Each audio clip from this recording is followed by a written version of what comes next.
সন্ধ্যাবেলা। বাইরে প্রচণ্ড ঝড় হচ্ছে। সিধুদের নড়বড়ে ঘরে সে আর তার বৃদ্ধ দাদি বসে আছে। ঘরের দরজা জানালা কাঁপছে, মনে হচ্ছে যে কোনো মুহূর্তে ভেঙে পড়তে পারে। দাদি, অবস্থা খুব খারাপ।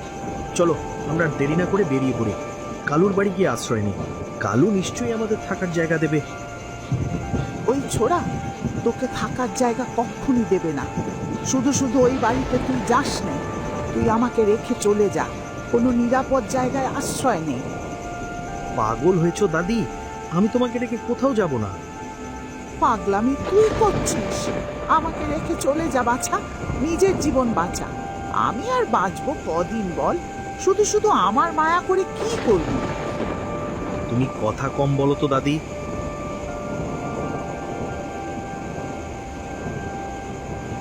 এ কি দাদি? ও দাদি,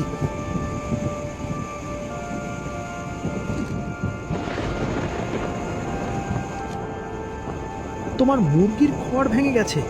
দাদি, এই ঘরে আর থাকা যাবে না। তৈরি হয়ে নাও, আমরা বেরিয়ে পড়বো।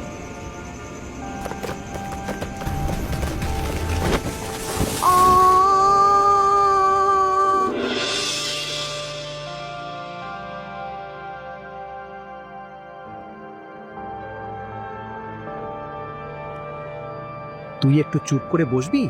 দুর্ঘটনা আমাদের দুজনের জীবনেই ঘটেছে। আমাদের কি শান্ত থাকা উচিত না? তোর তো কেবল বুড়ি দাদির পা ভেঙেছে, আর আমার কতগুলো টাকা আমি হারিয়েছি। আমার ব্যাপারটা তোর কাছে মারাত্মক মনে হচ্ছে না? আমি মানছি ব্যাপারটা অবশ্যই দুঃখজনক, কিন্তু এভাবে অস্থির হলে তো সমস্যার সমাধান হবে না। সৃষ্টিকর্তার কাছে সাহায্য চাইতে হবে। সৃষ্টিকর্তাকে ধন্যবাদ যে দাদিকে জীবিত ফিরে পেয়েছি। আমি তো ভেবেছিলাম। রাখ তোর সৃষ্টিকর্তা। সৃষ্টিকর্তা কেবল কষ্টই দিতে পারেন, আর কিছুই পারেন না। ওভাবে ভাবিস না।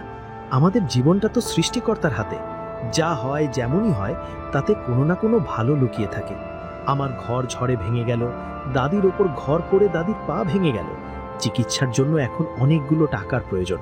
আমি জানি না এত টাকা কোথায় পাবো, কিন্তু আমি তো সব মেনে নিয়েছি। ধৈর্য ধরলে সব ঠিক হয়ে যাবে। আরে ধুর, সৃষ্টিকর্তা কি করেছেন? কিছুই করেন না। আমার ঘর পাকা বলে না হয় ঝড় থেকে বেঁচে গেলাম, কিন্তু দেখ, আমি সেই যে লোকটার কাছ থেকে প্রচুর টাকা দিয়ে স্বর্ণ কিনলাম, সব ধার করে কিনেছি। ভেবেছিলাম স্বর্ণের দাম বাড়লে বিক্রি করে দেব। এখন জানা গেল সব স্বর্ণ নকল, আর ওই ব্যাটাও হাওয়া। সৃষ্টিকর্তা আমাকে এভাবে বিপদে ফেললো। এখানে সৃষ্টিকর্তার দোষ কোথায়? তিনি তো তোকে নকল স্বর্ণ কিনতে বলেননি। যাচাই করে বুঝে শুনে কিনলি না কেন? বাহ, ভালো কিছু হলে তার দান, আর বিপদ হলে দোষ আমার। পাওনাদাররা পেলে আমাকে তো খুব লেখাবে। আমার যে অবস্থা, এটা সৃষ্টিকর্তারই দোষ। কেন যে এমন হয় আমার সাথে?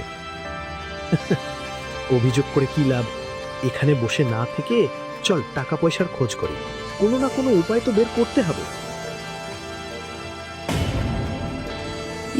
ছি, দেখ দেখ কি অবস্থা, দেখ বেটা বদ পাখি।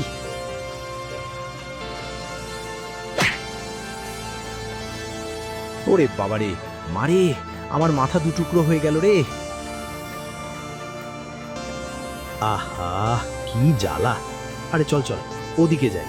ওদিকে একটা বাড়ি দেখা যাচ্ছে, ওখানে গিয়ে তোর মাথা পানি দিয়ে ধুয়ে দি, ব্যথা কমে যাবে।